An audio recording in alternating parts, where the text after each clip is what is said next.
diagnóstico y el tratamiento de la hipertensión pulmonar. Es un tema, digamos, que no tratamos de forma tan frecuente. A veces, digamos, lo ignoramos porque lo vemos como muy lejano y con mucha complejidad, pero sí es muy importante. Y la motivación fue, pues, para hacerla, revisar una paciente muy interesante que tuvimos y el gusto, pues, por la neumología, que se lo heredé a mi maestro y amigo, el doctor Roberto Benavides, próximo fellow de neumología. Entonces, esas fueron las motivaciones. Entonces, vamos a empezar por, digamos, las conclusiones y es aclarar qué es lo nuevo y lo más importante de la guía. Tenemos que resaltar que hay una nueva definición hemodinámica, sobre todo un cambio en el valor de la resistencia vascular pulmonar, que ahora se considera aumentado cuando está mayor a 2 para el componente precapilar.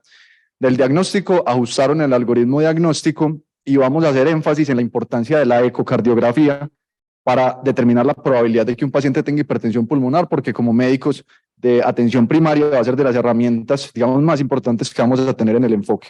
La remisión temprana a centros expertos, en el caso sobre todo del grupo 1 y el grupo 4, que son los que van a tener un manejo diferente a los otros.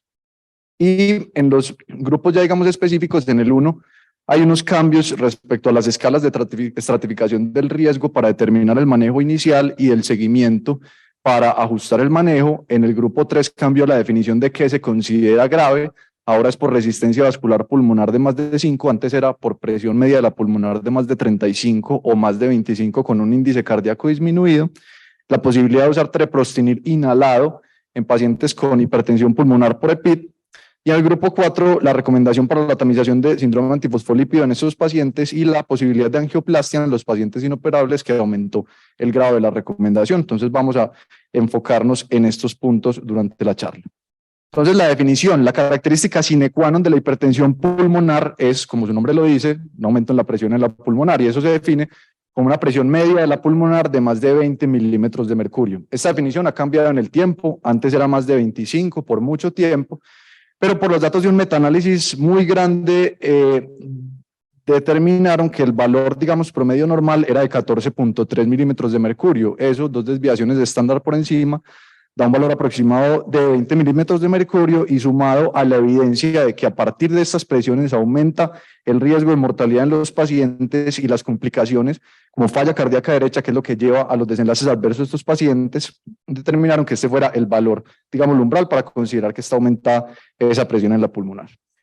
Y las definiciones, digamos, o la definición por lo menos hemodinámica de los grupos de hipertensión pulmonar o del componente de la hipertensión pulmonar, tiene 2 parámetros importantes. Uno es la resistencia vascular pulmonar, que este es uno de los cambios más grandes de la guía, y es que ahora se considera aumentada cuando están más de 2 unidades Woods, que nos determina el componente precapilar, muy importante en los grupos 1, 3 y 4, y la presión de cuña de la pulmonar, que se considera aumentada a más de 15 milímetros de mercurio. Es una medida que, digamos, nos predice cómo está la presión en la aurícula izquierda, cómo está el compromiso en las cavidades izquierdas, y nos habla de un componente postcapilar importante en la del grupo 2, que es por enfermedades después del corazón izquierdo. También puede estar en ese contexto del grupo 2 también un perfil combinado con postcapilar y precapilar, que va a tener, digamos, unas consideraciones pequeñas del manejo que ahorita aclaramos.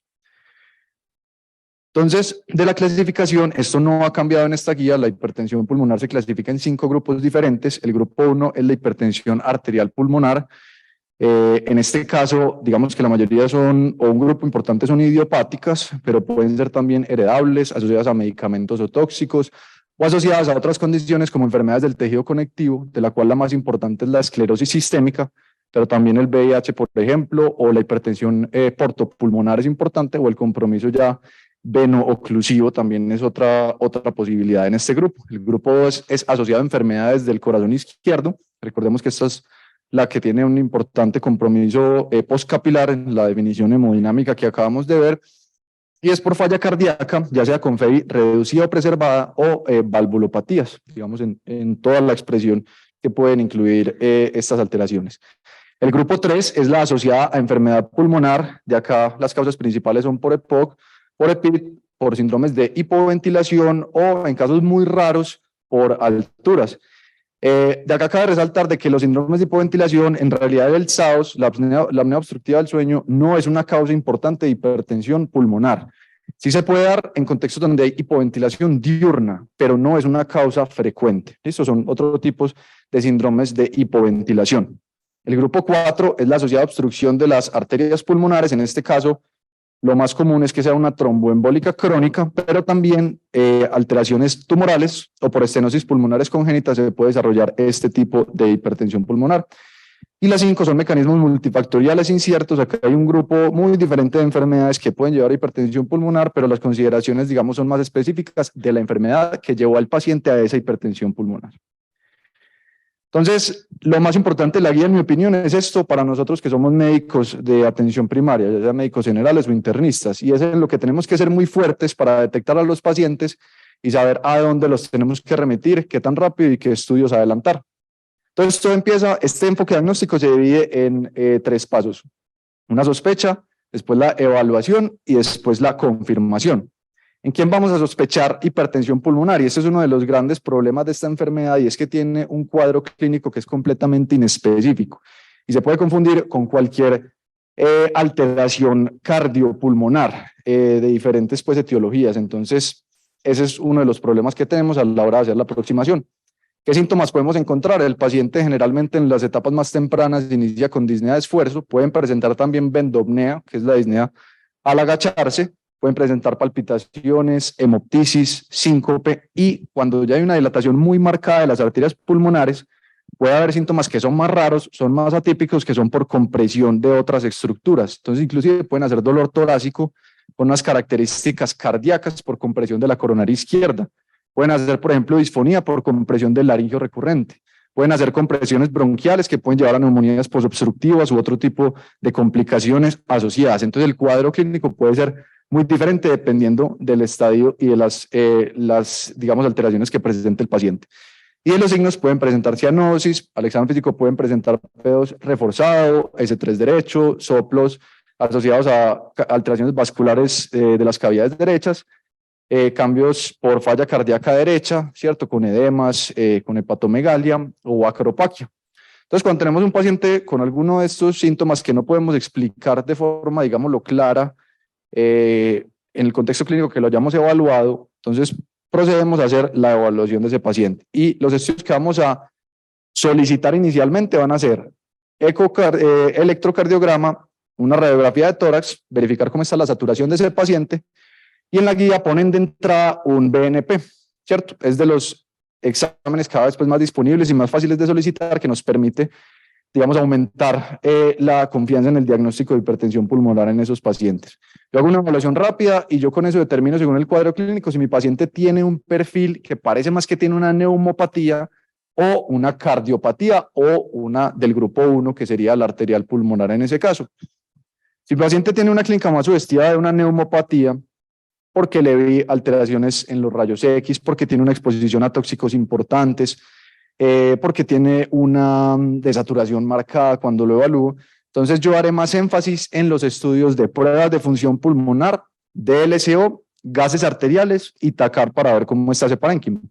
Si por el contrario el cuadro clínico no me sugiere una neumopatía, entonces yo haré énfasis en la ecocardio y podría utilizar la prueba de ejercicio cardiopulmonar para el estudio de las disneas que, digamos, no son tan claras la etiología y para determinar más esa parte. Pero pongo esta flecha azul acá porque estos estudios, digamos, son intercambiables y en los pacientes la mayoría van a tener algunos de estos, otros de estos, y sobre todo la ecocardiografía va a ser clave en casi todos los pacientes con sospecha de hipertensión pulmonar. Entonces, con esto, si yo sospecho que mi paciente tiene más un perfil de neumopatía, identifico la causa, la trato. Si no identifico la causa, el énfasis estará en descartar una tromboembólica crónica. Y si por el contrario pensaba más en una cardiopatía o en una del grupo 1, entonces yo determino cuál es la probabilidad por los parámetros de la ecocardiografía. Si es baja, me concentro en descartar otras alteraciones. Si es intermedio o alto, yo ya vuelvo, digamos, a pensar en el contexto clínico del paciente y determino si lo tengo que mandar a un grupo experto en hipertensión pulmonar y se necesita un estudio invasivo, o sea, un cateterismo derecho. No todos los pacientes van a requerir cateterismo derecho. En realidad, la minoría de los pacientes con hipertensión pulmonar terminan en un cateterismo derecho. tiene las indicaciones, digamos, especiales que ahorita las vamos a desglosar un poco más. Pero lo que sí es que si yo sospecho que mi paciente tiene sobre todo una del grupo 1 y el grupo 4, lo tengo que remitir rápidamente a un centro experto, que para el caso de nosotros probablemente sea la cardiovascular, por el grupo pues de la doctora Manuela Tobón, que tienen pues un programa de hipertensión pulmonar. Entonces, de atención primaria, estas son las que les decía y en las que vamos a hacer énfasis. Entonces, en la radiografía podemos ver algunas alteraciones, dilatación de las pulmonares, en el electro podemos ver hipertrofia del ventrículo derecho, bloqueos de rama derecha, eje derecho. Si llegamos a hacer una tomografía contrastada, un angiotac, podemos ver, digamos, dilatación del tronco de la pulmonar o dependiendo del contexto clínico diferente, pero voy a hacer énfasis en la ecocardiografía. Recordemos que en la ecocardiografía no solamente cada vez está más disponible ecocardiografías hechas por cardiólogos expertos, sino también, digamos, la aproximación a la cabecera del paciente por nosotros nos puede dar algunas pistas para enfocar a estos pacientes. Recordemos que el ventrículo derecho es un sistema de baja presión, tiene unas paredes normalmente delgadas y mide más o menos 2/3 de lo que mide el ventrículo izquierdo. Y en un eje, pues en una apical 4 cámaras como vemos acá. Y en un paraesternal corto vemos esta forma de semiluna que abraza, por así decirlo, al ventrículo izquierdo que está acá. Y los cambios de la sobrecarga del ventrículo derecho me van a favorecer que se pierda, digamos, cómo se ven esas estructuras normalmente. Entonces, ¿qué puntos vamos a mirar nosotros en la ecocardio que nos reportan o en la aproximación, digamos, al paciente? Y acá entra la clasificación de la probabilidad de la hipertensión pulmonar. La guía acá no ha hecho un cambio importante. Entonces, seguimos con el parámetro más importante de la velocidad de regurgitación tricuspidia. Si mi paciente tiene una velocidad de regurgitación tricuspidia de más de 3.4 de entrada, tiene una probabilidad alta. ¿Listo? Y yo tengo que determinar cómo voy a enfocar a ese paciente, si va a necesitar un cateterismo derecho. Si tiene una de 2.9 a 3.4 y tiene signos adicionales de hipertensión pulmonar, tiene una probabilidad alta. Si no tiene signos adicionales, tiene una intermedia. Y si tiene menos de 2.8 con signos adicionales de hipertensión pulmonar, será entonces intermedia. Y si tiene menos de 2.8 sin otros signos adicionales, tendrá una probabilidad baja y hay que considerar otros diagnósticos diferentes. ¿Cuáles son esos otros signos de hipertensión pulmonar en la ecocardio? Entonces, antes de ver los otros, esta es como se hace la velocidad de regurgitación tricuspidia. Entonces, en un eje apical 4 cámaras, que es el que vemos acá, vemos el ventrículo derecho, el ventrículo izquierdo, ventrículo derecho en este caso dilatado, un paciente con hipertensión pulmonar en este diagrama, y con Doppler color nos ubicamos en este punto de la tricúspide y intentamos visualizar, ojalá en diferentes planos y ventanas, el jet de regurgitación tricuspidio, que está presente en la mayoría de pacientes con hipertensión pulmonar. Y cuando lo logramos detectar, nos posicionamos bien y trazamos una línea usando una medición con Doppler continuo y evaluamos la velocidad en esta onda que se forma acá por la regurgitación de la tricuspidia. Entonces, la medida que nos reportan va a ser la velocidad de esta onda que vemos acá. Como les decía, es el parámetro más importante. Podemos ver también cómo está la alteración en la carga de ese ventrículo derecho. Entonces, como les decía, en una apical 4 cámaras podemos ver acá también el ventrículo derecho en este plano, digamos, basal acá al lado de la tricúspide, puede medir más o menos 42 milímetros y en el medio, en esta región de acá, más o menos 35.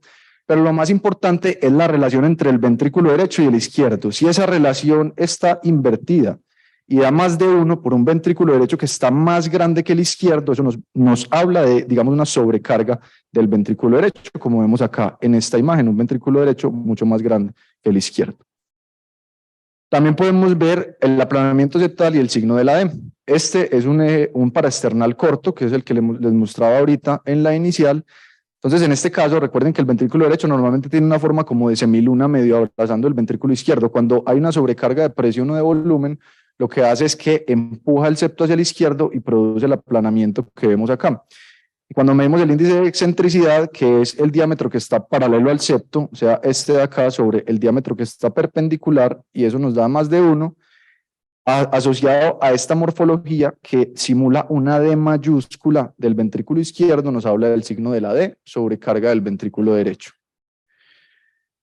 Para evaluar la contractilidad tenemos varias medidas. El área de cambio fraccional es una, simplemente medimos el área en fin de diástole y el área y en fin de sístole. Si el cambio fraccional en esa área es de menos del 35%, tiene una correlación con la fracción de eyección del ventrículo derecho disminuida. Y tenemos otras como la TAPSE, por ejemplo, que la TAPSE evalúa básicamente el movimiento del plano anular de la tricúspide en el eje longitudinal hacia el ápice, eso visualmente, qué tanto se mueve esa tricúspide hacia el eje, y en este caso, si lo hacemos con modo M y lo medimos de esta forma, si esto nos da un valor de menos de 18 milímetros, consideramos que está disminuido.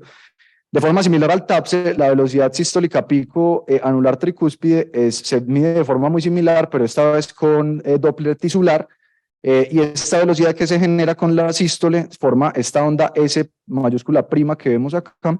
Cuando esta onda es menor a 9.5 centímetros, sugiere también que hay una disminución en la contractilidad del ventrículo derecho. Otra medida interesante que nos propone la guía es el tiempo de aceleración del tracto de la salida del ventrículo derecho o de la pulmonar, esta vez en un eje corto, pero mirando hacia grandes vasos. Ojalá que se vea acá la válvula aórtica con el signo del Mercedes-Benz. Logramos ver la aurícula derecha, el ventrículo derecho y el tracto de salida con la pulmonar acá. En este caso, con Doppler pulsado se evalúa y vemos acá como en un paciente normal, cuando pues ya se desarrolla hipertensión pulmonar, esa velocidad de aceleración a este punto máximo se acorta y hace una morfología característica con un notch o una hendidura en esta onda, y esto nos sugiere es más un componente precapilar que nos puede ayudar a hacer ya una diferenciación inclusive de los fenotipos pues, o de la parte hemodinámica en el paciente desde la ecocardiografía. Y por último, de las medidas ecocardiográficas, esta es una que digamos yo la encontré en la guía, no la conocía antes, pero es muy interesante, es la relación entre la TAPSE y la presión sistólica de la pulmonar calculada por ecocardiografía. Que recuerden que para calcularla se usa la velocidad de regurgitación tricuspidia y cómo está la dilatación y la colapsabilidad de la cava. Entonces, resulta que este índice tiene una relación con el acoplamiento entre el ventrículo derecho y la arteria pulmonar.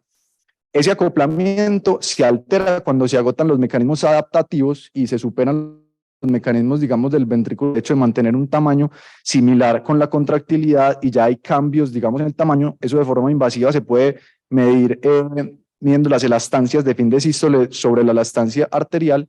Entonces, este índice de TAPSE sobre ese PAP con estos índices de elastancia. Cuando está a menos de 0.50 milímetros por milímetros de mercurio, me sugiere un aumento en la probabilidad de hipertensión pulmonar. Y cuando está a menos de 0.31, me habla inclusive como predictor de mortalidad, con una sensibilidad del 87.5% para predecir estos índices disminuidos que se miden de forma invasiva. Entonces, es una muy interesante y nos puede hablar inclusive de que ya se están agotando esos mecanismos de compensación antes de que el paciente haga otro tipo de alteraciones asociadas a la hipertensión pulmonar.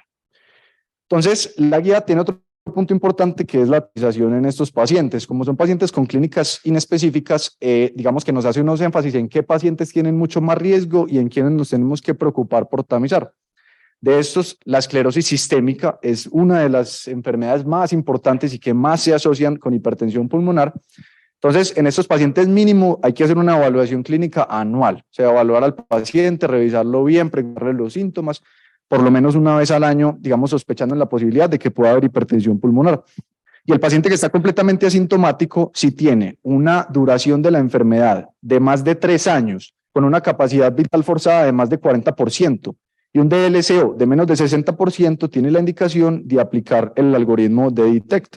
El algoritmo de DETECT lo que hace es un algoritmo en 3 pasos, un paso inicial que se computan unos datos en una calculadora según variables de la prueba de función pulmonar, teleangiectasias, diferentes parámetros. Si eso me suma más de 300, yo paso al punto 2. El punto 2 implica 2 variables ecocardiográficas que implican también la medida de la aurícula derecha. Y si eso me da más de 35, paso al paso 3, que ya sería confirmar con un cateterismo derecho. Y el paciente sintomático definitivamente hay que hacerle mínimo ecocardio, pruebas de función pulmonar y BNP, y con eso ya se define si se hace o no pues el cateterismo derecho.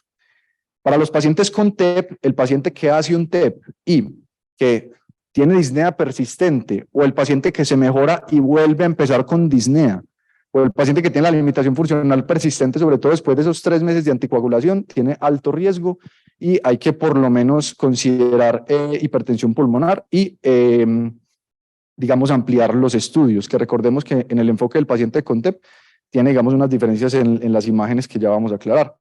Y en otros pacientes, la posibilidad de las heredables, hay mutaciones genéticas que se asocian con hipertensión pulmonar. La más importante es la BMRP2. Esos pacientes que tienen la mutación pero no la enfermedad, o tienen familiares en primer grado con la enfermedad, hay que hacer por lo menos una evaluación anual del riesgo y previo a trasplante hepático siempre mínimo una ecocardio-TT para definir el riesgo por ecocardiografía. Del cateterismo derecho, las indicaciones, lo que les decía, no todos la necesitan. Se ordena un cateterismo derecho para confirmar la hipertensión pulmonar. Cuando yo sé que el paciente tiene hipertensión pulmonar, pero no tengo etiología clara, tengo que definir si entonces solamente es un componente precapilar idiopático, por ejemplo, y si responde o no al test de vasorreactividad. Para determinar el tratamiento y en pacientes que van para trasplante pulmonar serían las indicaciones grandes. El test de vasorreactividad, que como les decía, es para determinar si tiene indicación de bloqueador de canales de calcio, solamente se hace en los pacientes con hipertensión pulmonar idiopática, heredable y asociamientos, solamente en esos. Y se hace con óxido nítrico y loprost o etenol. Ya no se recomienda hacer con adenosina, que era otra posibilidad que estaba incluida en guías pasadas. Y hablando una cosa pequeña de, digamos, los grupos específicos del grupo 1, componentes de obstrucción vascular, con hiperplasia de la media, con proliferación intimal y las lesiones histológicas características, que son las lesiones plexiformes. En este caso, lo que les decía, pueden revisar la guía para ver la diferencia en las escalas iniciales. Se hace la escala de 3 niveles, riesgo bajo, moderado y alto inicial, con eso se determina el tratamiento. Y en el seguimiento se hace una simplificada que solamente tiene 3 variables muy sencillas para definir cómo se hacen los cambios. Y en ese caso ya va a ser un tratamiento que, digamos, depende de un grupo experto y los neumólogos, entonces, digamos, no nos compete para nosotros en este momento. La más frecuente de lejos es la del grupo 2. 60-80% de los pacientes con hipertensión pulmonar son del grupo 2, o sea, por enfermedades del corazón izquierdo. El aumento de la presión en la aurícula izquierda lleva a congestión y vasoconstricción. Eso produce también remodelación vascular y disfunción del ventrículo derecho. Y eso explica por qué algunos de estos pacientes también desarrollan un componente precapilar y no solo poscapilar, sino combinado. Pacientes con riesgo, pacientes, digamos, en general con falla cardíaca, pacientes con fibrilación atrial, diabetes, obesidad, riesgo cardiovascular importante. Y los que tienen un componente precapilar grave en los combinados de más de 5 unidades Woods, hay que individualizar porque esos pacientes pueden tener otra alteración diferente, entonces ya quedan en manos de un grupo experto. Siempre que ustedes vean un cateterismo con una presión de cuña de entre 13 a 15 milímetros de mercurio, hay que hacerle un reto de fluidos, porque esto puede desenmascarar un componente poscapilar importante, entonces siempre se debería hacer. Y el tratamiento es optimizar la cardiopatía de base. En el grupo 3, ¿en quién sospecha un grupo 3? O sea, asociado a enfermedades pulmonares. En el paciente con unas pruebas de función pulmonar alteradas, con un BF1 de menos de 60, capacidad vital forzada de menos de 70, hipoxemia, usted le haga alta y vean alteraciones al parénquima importante o una historia de exposición a tóxicos como tabaco muy relevante.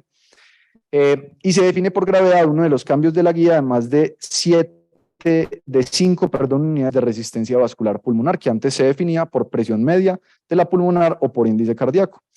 En este caso hay una nueva recomendación que es el treprostinil inhalado en la hipertensión pulmonar asociado a PIT, pero con una recomendación solo 2B, basado en los resultados del estudio INCREASE. Y recordemos que en este estudio el desenlace principal fue la distancia de caminata a 6 minutos, que hubo una diferencia de más o menos 30 metros, y otro de los desenlaces secundarios fue el nivel de NT-proBNP. O sea, son desenlaces, digamos, que no son mortalidad o pueden no ser tan clínicamente significativos, entonces a la hora de digamos, pensar en estas medidas hay que tener eso en cuenta. De la grupo 4 es la asociada a obstrucción de la arteria pulmonar, de las cuales pues, la causa más importante es la tromboembólica crónica. En ese caso, obviamente, el TEP, que de entrada tiene signos de alteración en el ventrículo derecho, pues tiene mucho más riesgo, o el que persiste con disnea, y los que tienen neoplasias mieloproliferativas, síndrome antifosfolípido, malignidad, también tienen mucho más riesgo de quedar con una hipertensión del grupo 4. Importante en el grupo 4, muchas veces hacemos un angiotac y el angiotac sale sin nada, digamos, con eso quedamos tranquilos y decimos, no tiene pues tanto riesgo el grupo 4, no le paramos muchas bolas. Pero esos pacientes siempre necesitan gamografía de ventilación perfusión porque pueden tener defectos subsegmentarios que sí podrían explicar una hipertensión pulmonar. Entonces, siempre gamografía en este contexto e igual van a necesitar el angiotac para ver dónde está la alteración y las características y sobre todo si se va a planear una cirugía. Se le debe hacer tamización de síndrome antifosfolípido a todos los pacientes con una recomendación 1C, que también es una actualización de las guías. Todos los pacientes del grupo 4 deberían tener mínimo una tamización para síndrome antifosfolípido. Y en este caso el tratamiento cambia un poco porque va a ser anticoagulación. Si se puede hacer la cirugía, excelente, aunque son cirugías muy complejas, va a cambiar mucho el pronóstico de los pacientes. Y el manejo médico, el Riociguat es muy importante, pero también el treprostinil inhalado con un grado menor de recomendación se puede considerar. Y ya para finalizar, las del grupo 5 van a ser muy, digámoslo, dependientes de qué tipo de enfermedad los llevó a este pulmonar y la guía en realidad no hace recomendaciones específicas sobre las del grupo 5. Entonces, como conclusiones, es importante recordar en la definición que estos pacientes tienen una presencia de enfermedad mucho más común de lo que pensamos, sobre todo porque el 60-80% son del grupo 2. Y sobre todo recordar esos parámetros en la ecocardiografía que debería mirarlos de forma más aguda cuando tengamos a un paciente con hipertensión pulmonar. Muchas gracias.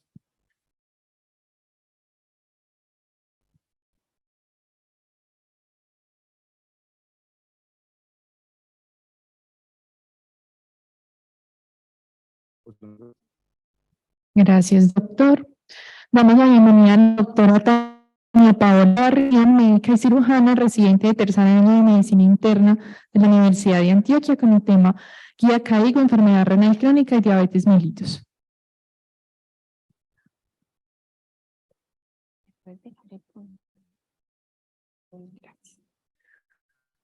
Bueno, entonces para todos, no está pasando allá. Entonces la idea de hoy, la idea de esta tarde es hablar sobre la guía de práctica clínica CAIGO de enfermedad renal crónica y diabetes mellitus. De antemano les digo que es una guía un poco extensa, sin embargo la idea es decir cosas muy puntuales que nos van a ayudar a tomar decisiones en la vida práctica, ¿listo? Entonces, para eso vamos a tener esta agenda. Primero vamos a hablar de unas definiciones y una aclaración. Vamos a ver algo del paciente con diabetes y enfermedad renal crónica sin terapia de reemplazo renal, con terapia de reemplazo renal, qué consideraciones nos dice la guía sobre el trasplante renal, otras consideraciones que son de importancia y unas conclusiones. Entonces, vamos a iniciar con las definiciones y la clasificación. Resulta que enfermedad renal crónica se define como una anormalidad en la función o en la estructura renal por más de 3 meses. Para efectos prácticos, ¿esto qué significa? Que es una elevación persistente, o sea, más de 3 meses de albúmina en orina por una relación albuminuria-creatinura mayor o igual a 30 miligramos por gramo, o la disminución persistente, o sea, por más de 3 meses de una tasa de filtración glomerular menor de 60 o la presencia de ambos.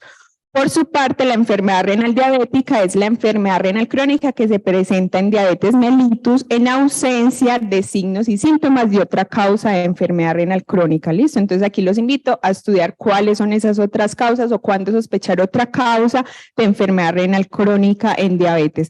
Y la nefropatía diabética, debemos ya abandonar este término, no debemos hablar de nefropatía diabética porque esto involucra un paciente que fue llevado a biopsia renal y que en la biopsia sale que fue por diabetes, pero la mayoría de personas con diabetes no van a requerir una biopsia renal.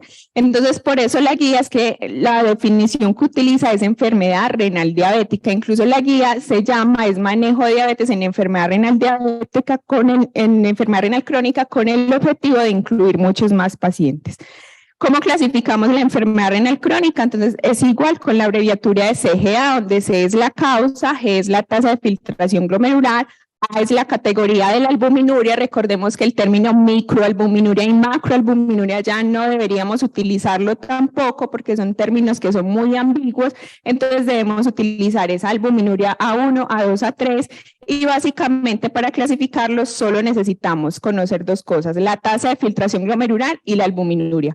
¿Cómo conocemos la tasa de filtración glomerular? Con una creatinina sérica y con esa calculamos esa tasa, y la albuminuria con una relación albuminuria-creatinina en una muestra de orina en la primera hora de la mañana. Y entonces ya aquí vamos al cuadrito, donde los rojos son los que tienen más riesgo cardiovascular y la enfermedad renal crónica avanzada son los que vienen de G4 a G5. Sin embargo, actualmente incluso los que tienen tasas menores de 45 se consideran ya personas que tienen mucho riesgo cardiovascular. Entonces, en esta parte inicial, las claves iniciales es: todo paciente con diabetes mellitus anual debe tener 2 exámenes, son 2.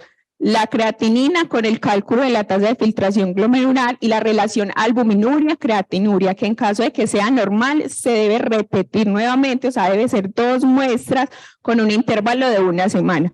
Hay que tener mucho cuidado porque incluso hay estudios donde la mayoría de pacientes diabéticos tienen solo o creatinina o solo albuminuria, es decir, donde no tienen la relación. Y realmente lo que tiene más precisión es tener estos 2 exámenes que deben ser tan siquiera anual. ¿Listo?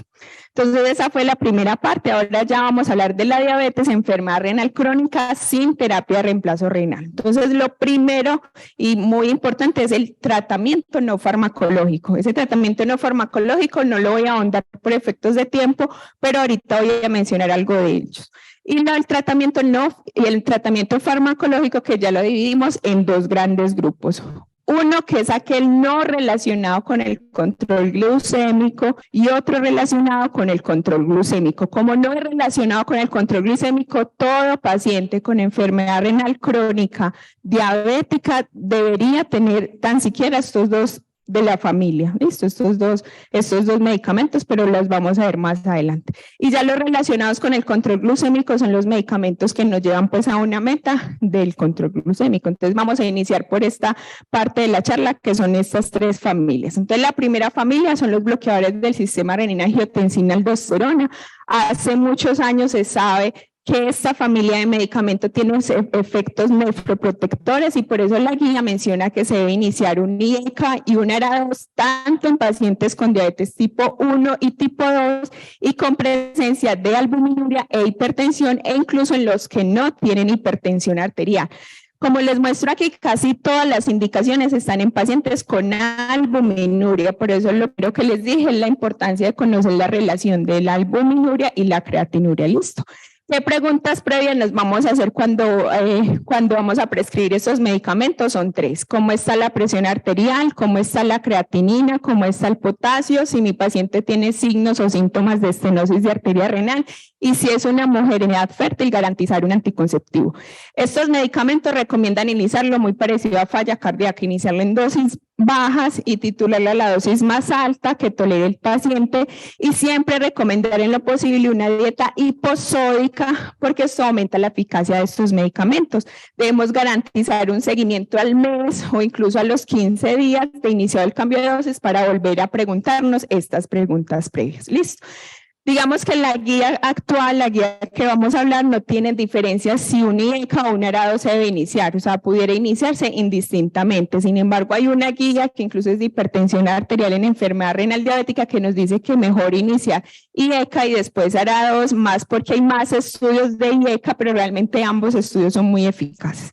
Y también teniendo en cuenta pues el perfil de mi paciente, si estamos en una falla cardíaca, pues probablemente iniciamos un IECA. Entonces aquí tenemos la dosis inicial, como les dije, iniciar dosis bajas y llevarla a la dosis máxima, teniendo pues presente las precauciones de la tasa de filtración glomerular.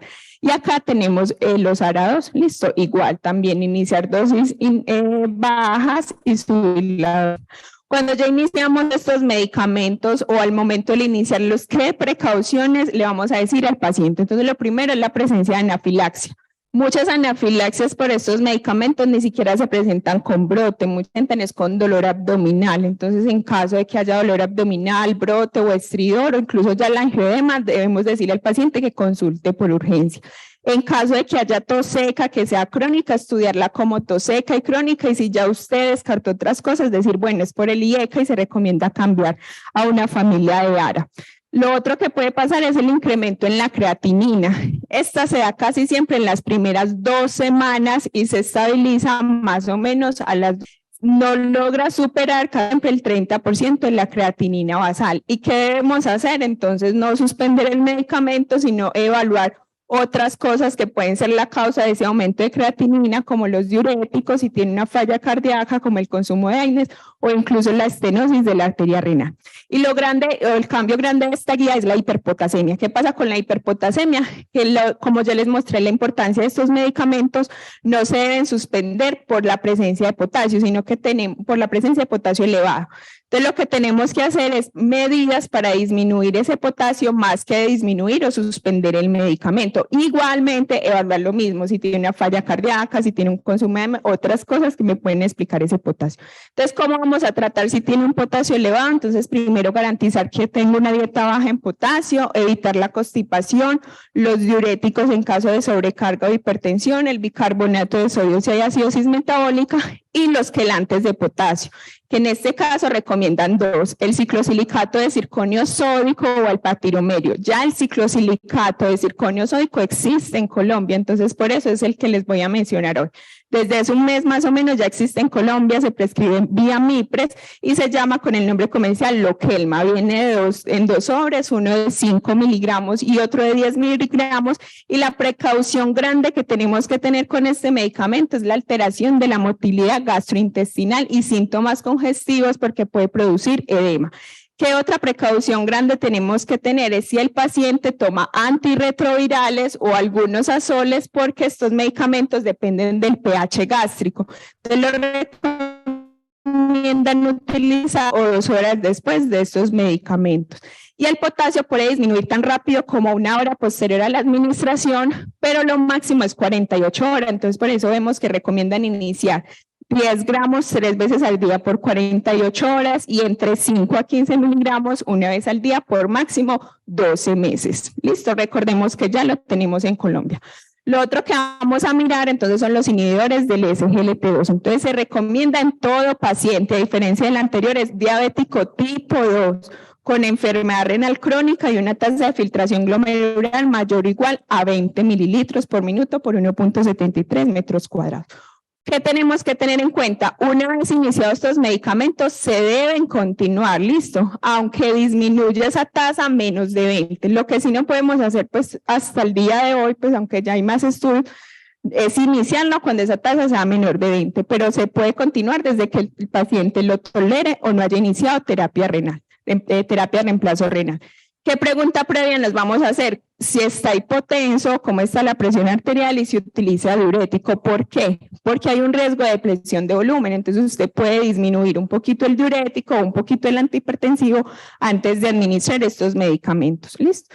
Entonces en Colombia tenemos dos, la apaglifosina y la empaglifosina. La dosis que recomienda es 10 miligramos de las dos o 25 de la empaglifosina si usted aparte de eso quiere un control glucémico, pero realmente nefroprotección se ha encontrado con 10 miligramos. Y como vemos acá las tasas, la empaglifosina se ha estudiado en tasas mayores o iguales a 20 y la APA mayores o iguales a 25. Entonces vamos a hablar, igual que la anterior, de los eventos adversos que no se nos puede olvidar. Entonces, uno es la cetoacidosis diabética.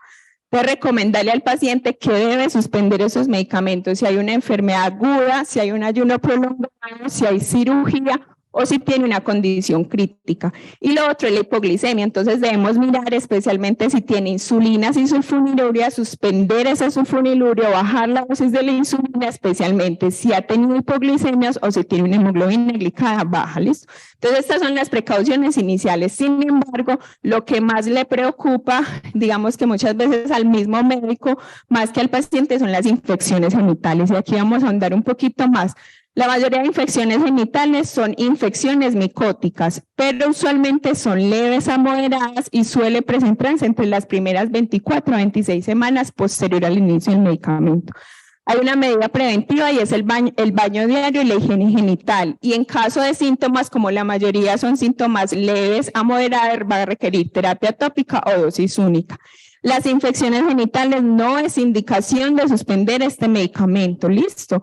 De pronto, si ya son muy graves, si ya está séptico el paciente, si ya son pues muy recurrentes, se deben suspender, pero en lo posible incluso no hay una aclaración de cuándo suspender este medicamento en caso de infecciones genitales.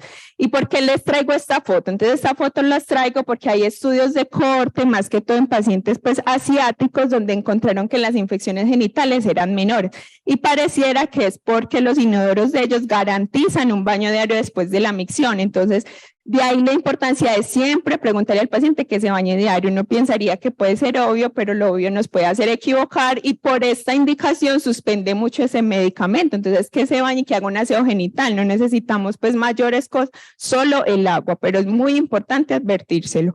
Lo otro son las infecciones del tracto urinario. Realmente no se ha documentado una asociación clara con infección del tracto urinario, excepto la apagliflozina, que parece que tiene como un poquito más de asociación. ¿Qué pasa? Cuando ven los casos que se presentan con inhibidor de SGLT2, casi siempre los pacientes tienen otro factor de riesgo adicionado, como una obstrucción del tracto urinario o como consumo de inmunosupresores. Entonces, otra clave de acá es, antes de prescribirlo, mirar si tengo una vejiga neurogénica o si tengo algún otro medicamento que me predisponga a esas infecciones del tracto urinario, porque parece que el inhibidor de SGLT2 no aumenta este riesgo. Y lo otro que puede pasar es igual, muy parecido pues a lo que les mostré al inicio, es la disminución de la tasa de filtración glomerular al administrar este medicamento. Casi siempre es una disminución menor o igual al 30% de la tasa de filtración glomerular basal. E igual que el anterior, debemos evaluar que no haya nefrotóxicos, que de pronto el diurético esté muy alto, evaluar todo eso. No es una indicación de descontinuarla, aunque si aumenta más del 30%, recomiendan pues como descontinuarlo y evaluarlo. Sin embargo, ya hay estudios donde incluso un porcentaje muy bajo de pacientes hasta disminuyen eso más del 30% y sin embargo preservan los beneficios renales y cardiovasculares. Lo más importante es seguirlo, más o menos eso puede durar 6 meses a 1 año y seguirlo hasta que se estabilice y ya vuelva a su tasa de filtración glomerular normal. Ya vamos a hablar el tercero, que es los antagonistas del receptor de mineralocorticoides no esteroideo. Realmente no es una familia, es un solo medicamento que es la finerenona, que recomiendan iniciarlo en diabéticos tipo 2 con una tasa mayor o igual a 25, con un potasio normal y que persisten con albuminuria a pesar de máxima dosis de ECA y ARA2. ¿Qué pasa con este medicamento? Que lamentablemente aún no está disponible en muchos países, en nuestro país todavía no está disponible, pero esperamos pues que lo traigan pronto y lo que nos tenemos que preguntar previo es cómo está el potasio, es nuestra pregunta previa y garantizar siempre que haya un monitoreo de potasio. Entonces, ¿cómo se inicia el medicamento? En 10 miligramos o 20 miligramos, de acuerdo a la tasa de filtración glomerular, y entonces aquí les muestro cómo iniciarlo. Entonces, si tiene menor o igual a 4.8 milimoles por litro de potasio, se puede iniciar, como les dije, monitorizando el potasio al mes, a los 4 meses y cada 4 meses. En caso de que ese potasio me eleve un poquito, puedo seguir, pero si es más de 5.5, recomiendan suspender ese medicamento, iniciar todas las medidas que ya les mostré, incluso ya sabemos del ciclosilicato de sodio que ya lo tenemos en Colombia, monitorizar ese potasio en 72 horas y si baja menos de 5, iniciarlo en 10 miligramos, no iniciarlo en 20, sino en 10 y llevarlo otra vez a la dosis máxima. Listo. Entonces ya vimos los 3 familias grandes de medicamento que como vemos realmente ya es muy parecido a la falla cardíaca, iniciarla en dosis baja, subir la dosis máxima y monitorizar lo que ya les dije. Ahora les voy a hablar de relacionados con el control glucémico, o sea, todas esas terapias que ya sí dependen de cómo está ese control glucémico. Entonces, lo primero que nos preguntamos es, ¿cuál es la meta de mi paciente con enfermedad renal diabética? Entonces, realmente todavía la hemoglobina glicada en este caso sigue siendo la meta, a pesar de que es menos precisa y de que realmente requiere una meta muy individualizada. Entonces aquí es conocer mi paciente, saber cómo tiene la enfermedad, saber qué gravedad tiene enfermedad renal crónica, qué complicaciones macrovasculares tiene, qué comorbilidades, la esperanza de vida y la hipoglicemia. Entonces, si tiene muchas hipoglicemias, muchas comorbilidades, probablemente nos vamos más a un 8%, sino a un 6.5%. ¿Qué pasa con la hemoglobina glicada? Entonces, como les dije, es menos precisa en pacientes con enfermedad renal diabética, especialmente diabéticos avanzados. Listo, G4 a G5, que fue los que les dije, y especialmente para dar valores bajos, si hay hemólisis, si hay transfusiones, si se aplica EPO, si hay hierro, que son muchos de los pacientes, o valores altos en caso de que haya acidosis metabólica. Entonces, aquí, ¿qué podemos hacer? Recomiendan el automonitoreo o monitoreo continuo de glucosa, que también se puede prescribir vía MIPRES, se lo dan al paciente y miramos cómo está el tiempo en rango y si está en meta o no. Otra cosa que nos dice en la guía es, si a usted no le cuadra ese paciente como que está haciendo síntomas de hipoglicemia, pero la hemoglobina glicada es muy alta, no le cuadra mucho, hágale un monitoreo continuo de glucosa, ¿listo? ¿Para qué? Porque la hemoglobina glicada en ellos es menos precisa. Y con respecto a las intervenciones, la primera línea de tratamiento para llegar a esa meta de hemoglobina glicada, si usted es diabético tipo 2, tiene enfermedad renal crónica y tiene una tasa de filtración mayor o igual a 30, son 2 medicamentos, la metformina y el inhibidor de SGLT2. Entonces, así el paciente tenga meta hemoglobina glicada con metformina en monoterapia, se debe adicionar el inhibidor de SGLT2 por el beneficio renal y cardiovascular que ya les dije previamente. Entonces vamos a hablar de la metformina.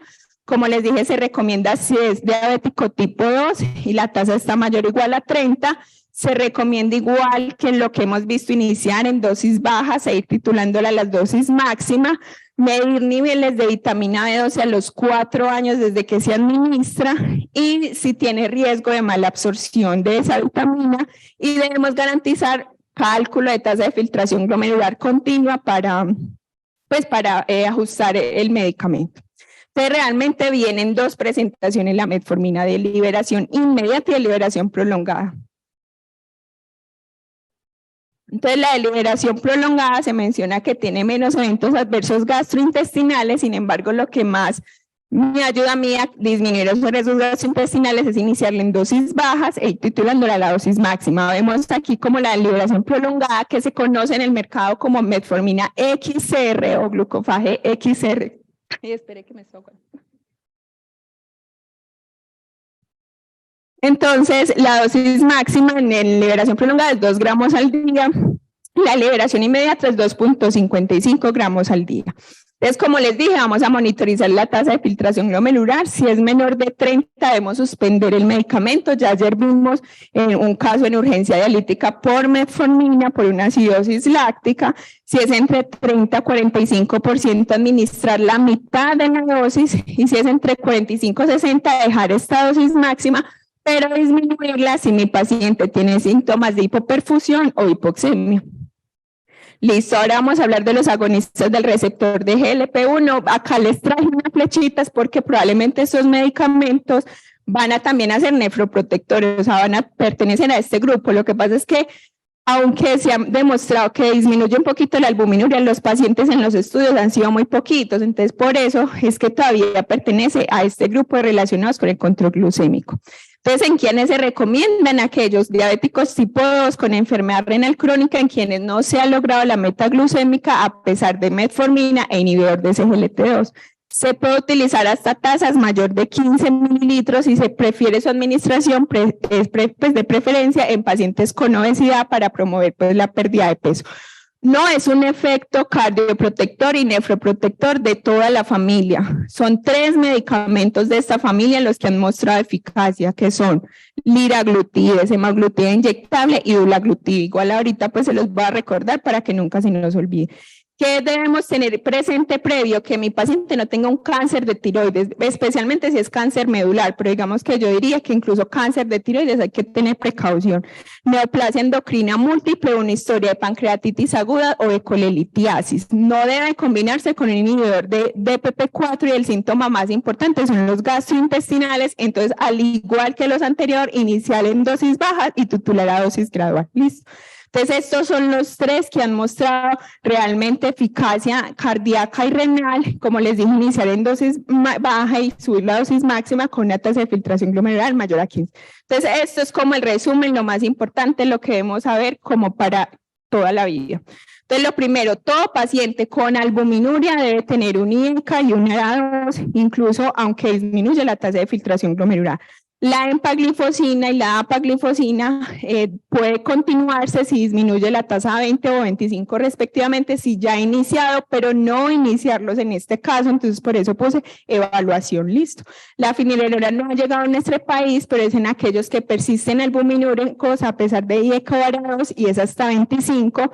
La metformina, disminuir la dosis a 45 y suspenderlo en 30, y dulaglutide, liraglutide y semaglutida subcutáneo hasta 15, listo. Entonces este es como el resumen de lo que les dije. Ahora diabéticos con enfermedad renal crónica con terapia de reemplazo renal. Entonces realmente el día de hoy es un poquito fácil académicamente, difícil en la vida práctica porque realmente no se aplican las recomendaciones previamente descritas, lo único que podemos es continuar el IEC-2, pero no se recomienda ni el inhibidor de SGLT2, ni la finerenona, ni la metformina, ni los agonistas del receptor de SGLT2, entonces si alguien está en diálisis realmente hasta ahora solo es la insulina. Ya hay más estudios donde está el inhibidor de SGLT2, pero eso va a ser más adelante, al día de hoy no. Ahora los trasplantados renales. Entonces, el IEC-2, según las consideraciones que les dije previamente. El inhibidor de SGLT2 realmente no se ha establecido su seguridad porque ellos tienen más vulnerabilidad por ese estado de inmunosupresión. Realmente la guía no se compromete con nada, pero parece ser seguros desde que tengamos en cuenta esa precaución. Y la metformina realmente tiene datos menos robustos, parece que no tiene ningún daño en el ingento y se puede utilizar si la tasa de filtración es mayor o igual a 30 y los agonistas del receptor de GLP-2 es una alternativa. ¿Qué otras consideraciones debemos tener en cuenta? Es la aspirina y la terapia antiplaquetaria. Esta mañana vimos cómo estos pacientes tienen mayor riesgo de sangrado, entonces solo se recomiendan pacientes con previsión primaria, que secundaria, que ya se hayan infartado, que ya hayan tenido accidente cerebrovascular. Bueno, las estatinas también como prevención secundaria y en prevención primaria en diabéticos mayores de 40 años, otras guías dicen desde los 20 años, y mayores de 40 años con una enfermedad renal crónica G1, AG4 y trasplantado renal. No se recomienda iniciarlo si tenemos un G5 en diálisis crónica, a pesar de que eso todavía es muy debatido, hasta ahora no deberíamos pues como utilizarlo. La base de la pirámide entonces es algo supremamente importante, aunque no voy a ahondar en ellos, pero lo que les quiero decir es que los pacientes hay que manejarlos multidisciplinario, con un paciente con nutrición, con deportología, con toxicología, que nos ayude a lograr esta meta de la base de la pirámide. No hacemos nada mandando medicamentos sin lograr esta meta de la base de la pirámide. Y el problema de ellos es que ya puede usted decirle, no toma, pues parecido a lo de un diabético normal, y es que se pueden malnutrir y aumentar más ese riesgo cardiovascular porque ellos son enfermos renales crónicos. Entonces digamos que la nutrición no es tan fácil como uno se imagina. Entonces las conclusiones es que todo paciente con diabetes y enfermedad renal crónica en presencia de albuminuria debe iniciarse un IEC, un ARA2 e inhibidor de SGLT2 y en caso de continuar con albuminuria adicionar la finerenona. Y de la combinación de metformina y un inhibidor de SGLT2 es la primera línea de terapia hipoglucemiante, especialmente si tienen pues tasa de filtración mayor o igual a 30 con el objetivo de lograr la hemoglobina glicada de acuerdo a las características de cada paciente. Los agonistas del receptor de GLP-1 es la tercera línea, si tienen tasa de filtración mayor o igual a 15, y en los enfermos renales avanzados y en terapia de reemplazo renal, la insulina sigue siendo pues nuestro caballito de batalla. Y para terminar, entonces tenemos dos tareas grandes de esta charla. Primero, a todo paciente con diabético lo debemos tamizar adecuadamente e iniciarle la intervención de manera temprana. Estos medicamentos que les mostré cambian el panorama de esta enfermedad y depende de cada uno de nosotros iniciarlo tempranamente para que esos pacientes lleguen menos rápido a diálisis o incluso se mueran menos rápido. ¿Listo? La enfermedad renal crónico que llega a diálisis ha superado la enfermedad cardiovascular porque ellos casi todos se mueren antes de llegar a diálisis de enfermedad cardiovascular. Y tenemos una tarea y es que probablemente en el futuro va a pasar como pasa con falla cardíaca y es que vamos a dividir los pacientes si son albuminúricos o no albuminúricos. Entonces realmente es un cambio de paradigma de que la enfermedad renal diabética empieza por albuminuria y después baja la tasa de filtración glomerular. Realmente ya no es así justamente por estos medicamentos y por eso la invitación es a utilizarlos adecuadamente. Ahora sí, muchas gracias.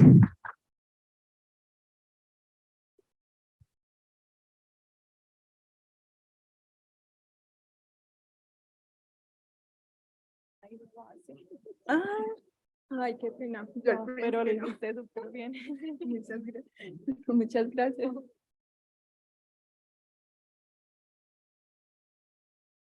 Gracias, doctora. Invitamos al doctor Óscar Eduardo Rivera Contreras, médico Universidad Industrial de Santander, residente de segundo año de Medicina Interna de la Universidad de Antioquia, con el tema neumonía, guía colombiana.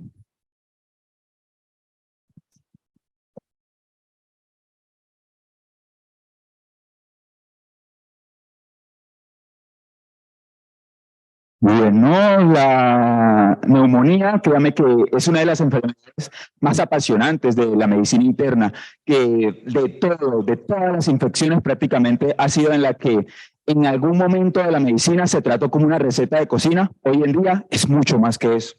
Entonces, el día de hoy quiero hablarle acerca de algunos aspectos relevantes de neumonía adquirida en la comunidad, pero específicamente lo relacionado con la guía colombiana del 2022, que a la larga es una adaptación de las guías internacionales como la americana, pero que vamos a tener algunas consideraciones nacionales. Quiero agradecer de antemano a Sebastián Oliveros, que me acompañó también en la creación de la memoria.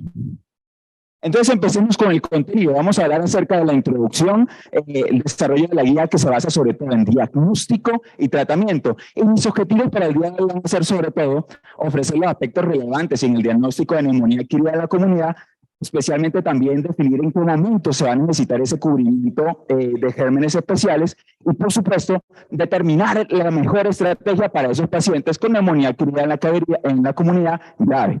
¿Listo? Entonces vamos a ir desarrollando los principales puntos que nos ofrece esta guía.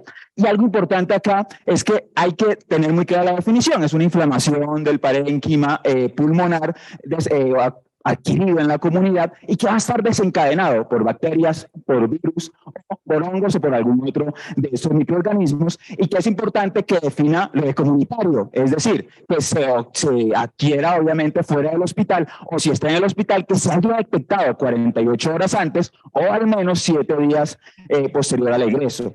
Algo importante acá es que la neumonía adquirida en la comunidad, a partir de ahora en esta conferencia, se trata sobre todo, tiene un gran impacto en la morbimortalidad, sobre todo en lo relacionado con la tasa de consultas, especialmente en esos pacientes mayores de 65 años, que son casi que el grueso de los pacientes que nosotros vemos a diario, esta población adulta mayor, y en la cual debemos estar atentos, porque miren, si se fijan acá, en los mayores de 80 años hay aumento en las tasas de consulta y hospitalización. Se dice que hasta 873 consultas por 1.000 personas año y 100 hospitalizaciones por 1.000 personas año. ¿Y cómo ha sido este comportamiento de la neumonía adquirida en la comunidad? Si se fijan acá, hasta el 10% de todas las hospitalizaciones, la mayoría de esas, o casi un tercio, va a ser por neumonía grave. Pero miren la importancia de esto, porque me va generando una mortalidad que, a pesar de la era antibiótica, a pesar de todos los mecanismos de detección o de diagnóstico, todavía nos estamos quedando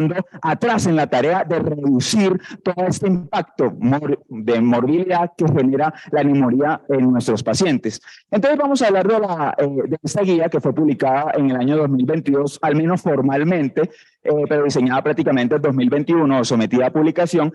Está publicada en la revista de la Universidad Nacional. Aquí orgullosamente uno de los autores fue uno de nuestros profesores, neumólogo infectólogo, el doctor Montúfar, y entonces vamos a desarrollar los aspectos relevantes de la guía. Hay que tener en cuenta dos cuestiones. ¿A quién aplica esta guía? Solamente va a aplicar a los pacientes adultos que yo tenga la sospecha o diagnóstico de la NAC, y adicionalmente la neumonía aspirativa, que no incluye, sacamos de ahí embarazadas, sacamos de ahí, por supuesto, niños, porque no son adultos, sacamos de ahí los pacientes con neumonía nosocomial y, por supuesto, los pacientes inmunosuprimidos. ¿Listo? Entonces, vamos a hablar de este subgrupo de pacientes que vemos arriba, que están en verde. Entonces, la guía va a responder 13 preguntas clave, y esas 13 preguntas van a ir ligadas sobre todo en diagnóstico y tratamiento. Casi que ya presupone de base que nosotros ya sabemos cuáles son los signos y síntomas, que sabemos que se le debe hacer la radiografía, y nos enfoca en eso. ¿Listo? Y va a ir diseñado según un sistema de recomendaciones GRADE, que es un poco diferente al que nos mostraba, por ejemplo, Simón en las guías de hipertensión pulmonar o en las de cardiología. En estas son más, decir, es una recomendación débil, es una recomendación fuerte, es un nivel de certeza alto, bajo, moderado, Y es un poco más sencillo, pero que de cierta manera nos da muchas luces y van a oír la palabra se sugiere cuando la recomendación sea débil y van a oír de mi boca recomendamos cuando ellos dicen sobre todo o cuando es una recomendación fuerte. Entonces empecemos, gran y cultivo de esputo. ¿A quiénes se les vamos a pedir? De entrada, neumonía adquirida en la comunidad grave, le vamos a pedir gran y cultivo de esputo. ¿Qué otros dos grupos grandes? Estos que ven aquí, que ven acá, que son los pacientes que tienen factores de riesgo para Staphylococcus aureus, meticina resistente, SAM-R para facilidad, lo voy a llamar en adelante, y adicionalmente esos pacientes con Pseudomonas aeruginosa o que tienen una infección previa por Pseudomonas aeruginosa o que tienen factores de riesgo para estos dos, que básicamente son estos dos grandes, un antecedente de hospitalización o antimicrobianos en los últimos 90 días, que ahorita tocamos un poco más de ese punto, y claramente no se va a recomendar en el paciente ambulatorio.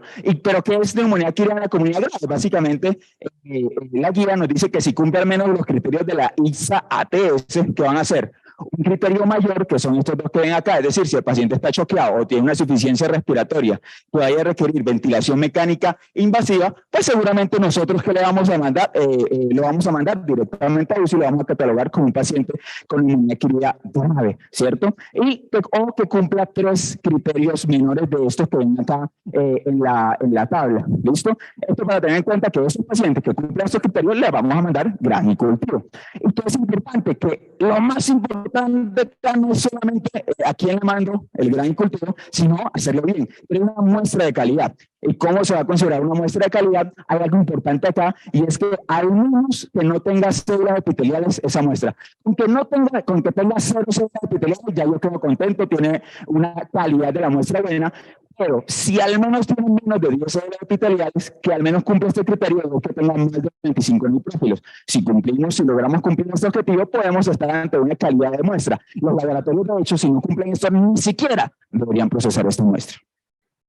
Entonces, en cuanto al gran cultivo, ¿en qué se basan ellos? Ellos dicen, bueno, hay diferentes estudios en los que dicen que los pacientes probablemente con neumonía adquirida en la comunidad no grave, el rendimiento del mismo de los cultivos, ya sea de esputo o de las tinciones del esputo, no son buenas. Miren, 44 o 23% en el caso de cultivo, a comparación de los pacientes con neumonía adquirida en la comunidad grave, en los cuales es un poco mayor, del 73 al 67%. Pero aún, cuando vemos en esos pacientes con neumonía adquirida en la comunidad grave, en los cuales, de cierta manera, si se implicó algún cambio en el manejo antibiótico con ese grano cultivo, si se basó el cambio o no, en estos pacientes con una grave, miren que no hay diferencia en la mortalidad. Entonces uno dice, si no me va a cambiar el pronóstico en este paciente, ¿yo para qué le pido gran y cultivo? Bueno, seguramente habrán otros aspectos de valor epidemiológico que ahorita no discutiremos, pero que la guía no contempla eso. Y algo importante acá es el rendimiento. Se han hecho diferentes metaanálisis, por ejemplo, este de 4.500 pacientes,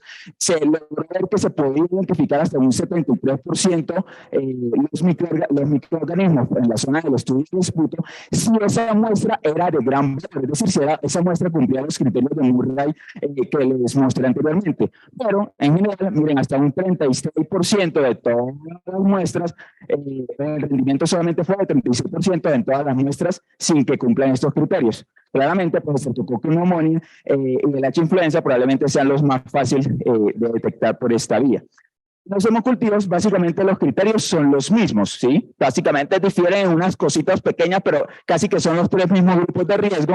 Acá como que no le meten terapia antimicrobiana, sino factores de riesgo directamente, localmente validados, es lo que anotan. Pero la neumonía adquirida en la comunidad grave, básicamente entra como dentro de los criterios para yo pedir hemocultivos en pacientes con neumonía adquirida en la comunidad. No obstante, un paciente ambulatorio o un paciente moderado que no me cumpla ninguno de estos 3. Y aquí en este caso, aquí en este caso, hay algo muy clave que es lo relacionado con la neumonía adquirida en la comunidad grave, que es la cual vamos a solicitar los hemocultivos, a diferencia de los pacientes que tienen una NAC moderada o que no cumplen estos criterios adicionales que ven en la tabla. ¿Y qué pasa con los hemocultivos? Resulta que la mayoría de la evidencia va indicando que posiblemente no va a haber un beneficio en la mortalidad a 30 días, ni tampoco en la reducción de estancia hospitalaria. Como ven acá, un OR de 0.92 que cruza la unidad y un OR en cuanto a la estancia de 1.04 que también cruza la unidad. Entonces, ¿qué pasa con el rendimiento? ¿Por qué tampoco se recomiendan fuertemente los hemocultivos en todo el mundo? El rendimiento es más o menos malo, alrededor del 10%, puede llegar a ser el 30% en algunas series de casos. Sin embargo, en neumonía criada con neumonía grave, sin embargo, el rendimiento también es malo. E incluso en los pacientes con neumonía criada con neumonía grave, puede superar la tasa de falsos positivos, puede superar incluso la de verdaderos positivos. Y nuevamente, estreptococcus pneumoniae un 33% cuando fue hemocultivos, estafilococcus aureus del 22% y menos frecuente por la pseudomonas aeruginosa. Estoy hablando de cuando a ese paciente se le decidió tomar hemocultivos. ¿Qué habla acerca del antígeno urinario? Me dice dos cosas principales, y es, en estos pacientes se va a sugerir, es decir, una recomendación de ir, el antígeno urinario neumotóxico, pero solo en neumonía grave. ¿Listo? ¿Y esto por qué? Porque los ensayos clínicos no han sido del todo contundentes en que esto sí me reduzca la mortalidad o que tenga un factor pronóstico importante en cuanto a los desenlaces clínicos de neumonía criada en la comunidad grave. Y lo que sí es que hay diferentes tipos de metaanálisis. Por ejemplo, este estudio, bueno, este fue un estudio prospectivo en el cual pareciese que sí mostraba una reducción en la mortalidad hasta incluso un 50%, el hecho de ya abordar a estos pacientes con hemocultivos. Sin embargo, como les digo, la evidencia no es del todo contundente y por eso aún lo estamos, o se sugiere, pero no es una camisa de fuerza en esta guía. Y, por supuesto, el antígeno de Legionella ni siquiera le dan tan poca importancia que ni siquiera le dedican su propia recomendación, sino que en la letra chiquita le dicen no, tiene muchas desventajas, como que solamente incluye serotipo 1, que adicionalmente los estudios grandes o los observacionales grandes tienen resultados contradictorios y no está recomendado igual en neumonía criada grave porque de entrada yo estoy usando matriz, sí, igual yo estoy cubriendo Legionella. Suena raro.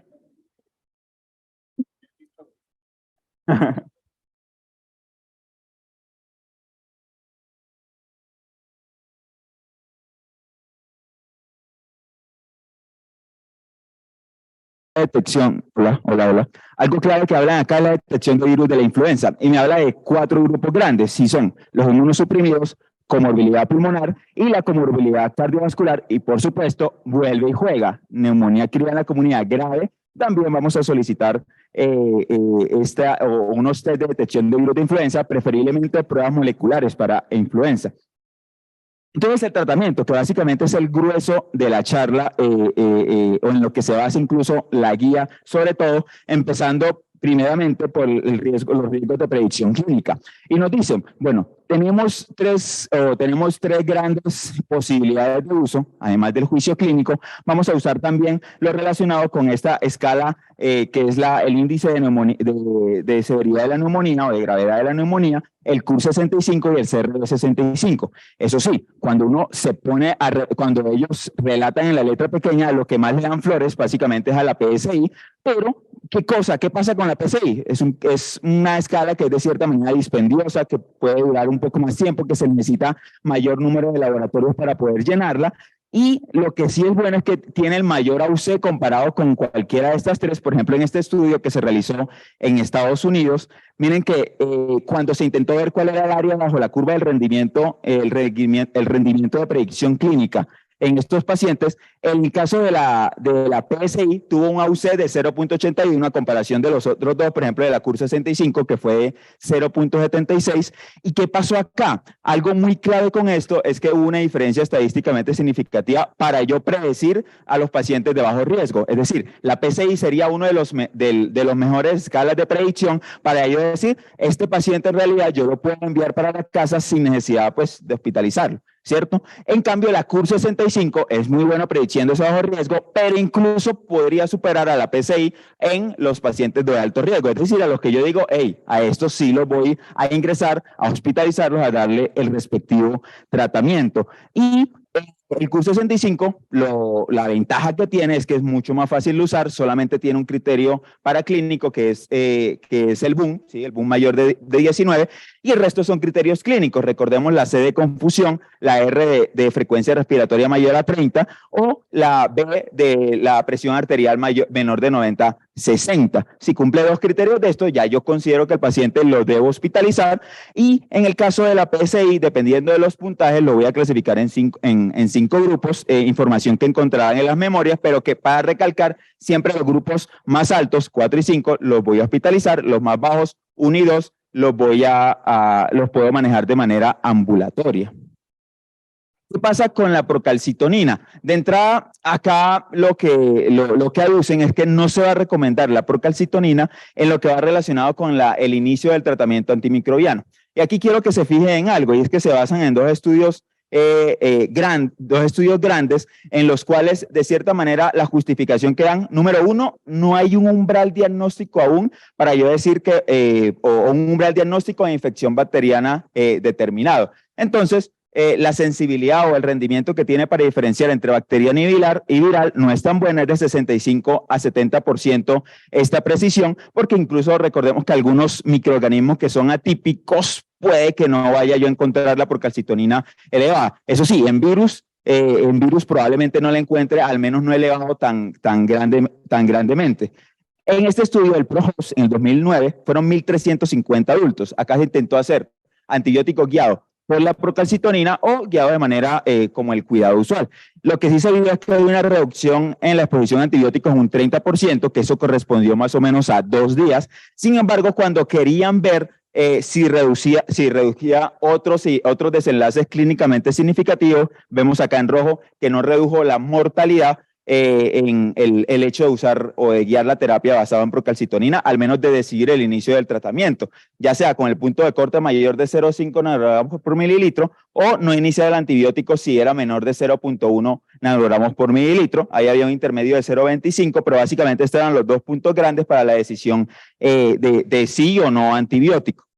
Y este estudio, digamos que catapultó aún más la decisión de por qué la guía dice no, procalcitonina no va, chao. ¿Por qué? Porque acá en este estudio del 2018 no mostró una reducción en el uso de antibióticos en el servicio de urgencias. El yo guiar la terapia por calcitonina al ingreso del paciente con neumonía no me cambia el hecho de que yo dure o reduzco el número de antibióticos, cosa que sí me ofrecía pero no me estaba demostrando el mismo.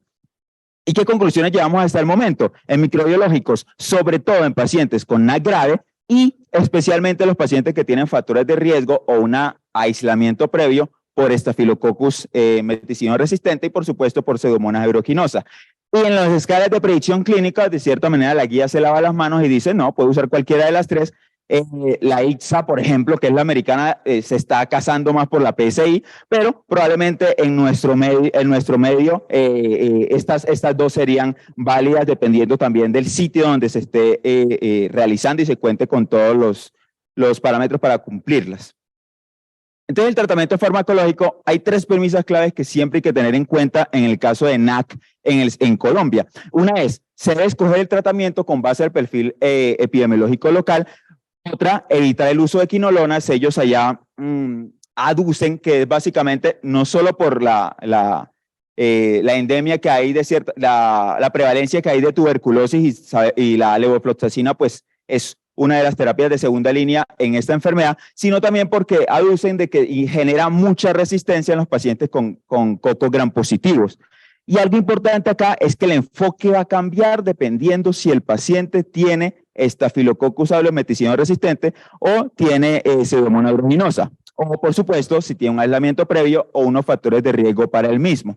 Pero lo que hay que tener en cuenta es que el tratamiento ambulatorio, en estos casos, la primera línea en los diferentes metaanálisis que se han hecho, como este que referencio aquí abajo, que no sé si se ve, en el Cochrane del 2014, en el cual probablemente el dar amoxicilina, clavulanato, cefuroxima o dar alguno de los macrólidos sea igual, y la amoxicilina posiblemente por eso la catalogan como esa primera línea. Alérgico a la penicilina, tenemos estas 2 opciones. Uno diría que la claritromicina daría miedo darla monoterapia, sobre todo por esos perfiles de sensibilidad que hay, por ejemplo, acá en Antioquia, en donde la resistencia a eritromicina cada vez va aumentando. Pero el NAC moderado hospitalizado, pero ese paciente que no tiene factores de riesgo para SAM-R ni para pseudomonas, esos pacientes probablemente con ampicilina sulbactam sea suficiente. Y si es alérgico a la penicilina, pues alguna de estas 3 opciones.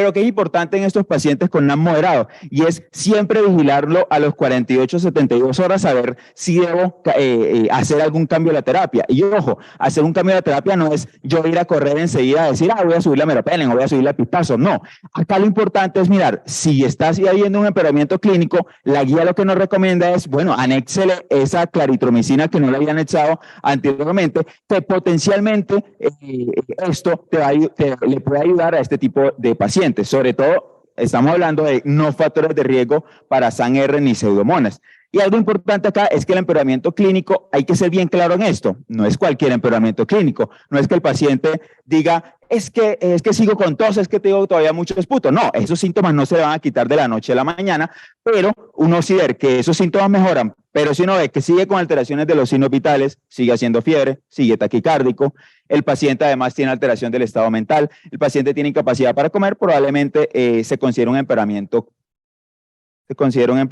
clínico. Entonces, ¿qué es importante? ¿Por qué la guía no saca la claritromicina de la NAC no grave en los hospitalizados, a pesar de que la ITSA sí recomienda la claritromicina en pacientes hospitalizados? Y esto se basa en diferentes estudios, pero probablemente este sea el de mayor impacto, el CAP-STAR, en el cual 2.283 pacientes, un ensayo clínico, no inferioridad, en el cual intentaron monoterapia con beta-lactámicos versus monoterapia con fluoroquinolonas y terapia combinada, macrólidos y beta-lactámicos. Aquí se vio que, siendo la línea de base la monoterapia con beta-lactámicos, no hubo diferencias estadísticamente significativas ni con fluoroquinolona ni con la terapia combinada, básicamente obteniendo el criterio de no inferioridad. En este caso acá, miren que todas cruzan la línea y alcanza a cumplir también el criterio de no inferioridad para el caso de la monoterapia con beta-lactámicos. Entonces, probablemente los pacientes con NAC leve a moderada, de hecho, si uno se pone a ver este estudio, el CUP65 de ellos, la mayoría eran de 1 punto, en estos pacientes probablemente ampicilina sulbactam vaya a ser suficiente. Y esta fue la conclusión que se sacó. No había reducción en la mortalidad a los 90 días con el hecho de usar, o no era inferior, con el hecho de usar monoterapia con beta-lactámico. En NAC grave, ¿qué pasa o qué debemos tener en cuenta con el NAC grave? Y es que estos pacientes de entrada ya les voy a anexar la ampicilina sulbactam, pero ahí sí le han hecho la claritromicina. Y ahorita hablamos por qué, porque ahí sí deciden adicionarle el macrólido. Y si es alérgico a la penicilina, pues acá recomiendan la ceftriaxona. Algo importante acá es que dan un punto de buena práctica clínica y es, ojo, acá en estos casos no hay que hacer un cubrimiento, a pesar de que sean grave, no hay que hacer cubrimiento anaeróbico, así estemos sospechando que haya una neumonía aspirativa. Aquí no es necesario hacer cubrimiento anaeróbico, pues a no ser que esté pensando en una neumonía complicada. ¿Y por qué la claritromicina en NAC grave? Yo lo llamé como factible, pero no convence del todo. ¿Y eso por qué? Porque la mayoría de estudios en las que basan esto de la claritromicina o los de mayor impacto o los que ellos citan básicamente son estos dos estudios que son metaanálisis que recogen diferentes estudios en los que muestran una reducción en mortalidad del 33 y del 20%. Y uno dice, qué bacano, 33.000 pacientes. Sí, pero la mayoría de estudios eran observacionales, no quiere decir que observacionales sea malo porque puede haber una cohorte muy buena, pero muchos de esos epidemiológicamente no tenían una rigurosidad estricta. Lo que sí es que casi en todos, cuando hacían el análisis por su grupo en los pacientes con neumonía cría en la comunidad grave, en eso pareciese siempre haber un impacto. Entonces, la conclusión es, bueno, pero si tengo ya tantos artículos que me están diciendo en grave sí va a haber un beneficio, pues lo más probable es que lo haya, pero aún no tenemos un estudio grande que nos catapulte y que nos diga sí, definitivamente es así. ¿Por qué probablemente sirva la claritromicina? Posiblemente por su efecto inmunomodulador, o también se cree que por su acción contra la legionela. Recordemos que la legionela es uno de los potencialmente implicados cuando tenemos una neumonía cría en la comunidad grave. ¿Y qué factores de riesgo para SANR y pseudomonas son los de mayor impacto en la literatura? Se dice que el aislamiento previo es uno de los que tiene mayor impacto. Miren, 1R de 6, 21 en el último año, en la hospitalización reciente menos de 90 días de 3.8 y la antibioticoterapia reciente de menos de 90 días 2.9. Eso sí, cuando yo combino estos dos últimos criterios, pues aumenta aún más el OR. Y otro a considerar es la comorbilidad pulmonar, particularmente para Pseudomonas aeruginosa, o pacientes con EPOC avanzado o pacientes con bronquiectasia, seguramente también tengo un aumento en el riesgo de que este paciente vaya a tener esto. ¿Y qué pasa en el NAC moderado con factores de riesgo? Aquí entra, ¿qué debo hacer? Debo darle antibióticos según el aislamiento previo, si tengo ese aislamiento, pero si mi criterio solamente es que el paciente usó antibióticos en los últimos 3 meses, ahí puedo ser cauteloso, empezar con ampicilina, sulbactam, tomarle la PCR, el tracto respiratorio superior y el cultivo para verificar si tengo o no el SAN-R o las pseudomonas, y en ese caso, si me llegan a salir positivos, ahí sí cubrir estos dos microorganismos. De lo contrario, si tengo un aislamiento previo, ya sea de uno o del otro, ahí sí inicio cubrimiento empírico, ya sea con la piperacillina tazobactam o cefepime, para el caso de pseudomonas, o ya sea para el SAN-R en el caso de la vancomicina y linezolid. Acá en esta zona, de tomar estos estudios para poder ajustar el tratamiento o confirmar la continuidad del antibiótico. Ya para neumonía grave, estos pacientes sí recomiendan, no, aquí no se ponga a esperar cultivos, aquí no va a empezar con ampicilina, sulbactam, no. Acá en estos con factores de riesgo de entrada inicie con vancomicina y linezolid, si es en el caso de la sospecha de SAN-R, o con piperacillina o cefepime, en el caso de que sea un factor de riesgo para pseudomonas. Aquí debo tomar cultivos y debo tomar también la PCR, pero debo ser cauteloso a la hora de que ya de entrada voy a iniciar cubriéndolos. En moderada no es obligatorio si mi único determinante es solo que recibió antibióticos o tuvo una hospitalización hace 90 días. El único gran criterio para yo de entrada iniciar con vancomictazo en estos casos es que el paciente tenga un aislamiento previo del mismo. La duración de la terapia, básicamente, la gran mayoría de los casos, 5 días. ¿Listo? 5 días, menos es más. Y en pacientes con NAC grave, todavía no se ha determinado un tiempo exacto, pero probablemente 7 días sea suficiente. Sobre todo si estos pacientes ya logran una estabilidad clínica, y aquí, a pesar que le habíamos dicho chao por calcitonina, aquí le decimos hola, porque vuelve nuevamente a integrarse como una potencial uso en estos casos de cuando yo necesito suspender el antibiótico. Llevo 5 días de antibiótico, el paciente ya viene mejor, y yo le pedí una procalcitonina al ingreso porque sí, estaba alta y ahorita yo que va descendiendo, eso puede ser una razón para yo quitar el antibiótico y ya completar los 7 días solamente. En la complicada no hay recomendación. Ya la vía de administración, probablemente la intravenosa es la más clásica, pero dan la opción de que yo pueda empezar en vía oral en esos pacientes que la toleran y que tienen una NAC moderada, y hacer el switch a las 48 horas, y si el paciente va bien, darle alta enseguida con ese switch. No es necesario hacer vigilancia intrahospitalaria. La terapia antiviral solo si sale influenza positivo, le doy oseltamivir porque reduce la mortalidad independientemente del tiempo en el que se dé. ¿Sí? Eso sí, si se dan las primeras 48 horas, la reducción de mortalidad es mucho más alta, de 50%. Y ya este último punto de la guía, que es NAC y esteroides, que es básicamente bastante controversial, y los invito a revisar en la próxima semana un video que van a publicar en Teleeducación, en el cual se profundiza un poco más de este tópico, y algo importante acá es que se sugiere que la neumonía adquirida en la comunidad grave se puede usar esteroides porque ya hay estudios que pudiesen sustentar su reducción en estancia hospitalaria e inmortalidad, pero lo que les digo acá, los resultados son contradictorios y habría que seleccionar bien el paciente. ¿Y qué tenemos a favor y en contra? Hay diferentes estudios que dan a favor y otros en contra. Miren que la guía no incluye los 2 últimos estudios del 2022 y 2023, uno que fue en contra y otro que fue a favor. Entonces, ¿cambiará esto la recomendación? Ya lo prontamente. ¿Y qué mensajes quiero que se lleven para el hospital acá presentes y ustedes que nos están viendo a nivel virtual? Es que, por favor, siempre estos pacientes con neumonía adquirida en la comunidad grave, pidámosles los estudios microbiológicos, pidámosles también lo relacionado con los hemocultivos, y si ese paciente ya tiene factores de riesgo, los mencionaba anteriormente, sí, también pedirle estos. Probablemente podríamos discutir que necesitáramos hacer mayor diagnóstico etiológico, al menos a nivel colombiano. Los beta-lactámicos van a ser primera línea. La ampicilina sulbactam es bastante útil en la gran mayoría de pacientes con neumonía, e incluso neumonía adquirida en la comunidad grave si no tienen factores de riesgo para SAN-R. Siempre sopesar estos criterios de estos 2 microorganismos porque cambian el manejo. Ojo, los macrólidos solo en NAC grave o paciente moderado, que no va bien, Y menos es más, 5 días en la mayoría de los casos, y los corticoides en NAC grave, pero ojo, no en todos. Y dado que, bueno, el tiempo, la atención disminuye con el tiempo, creo que es hora de terminar. Muchas gracias. ¿Qué pasa? Ahora yo, ahora el micrófono. Bueno, en este momento vamos a un receso de 10 minutos y ya volvemos entonces con nuestras dos últimas charlas. Este no será casi.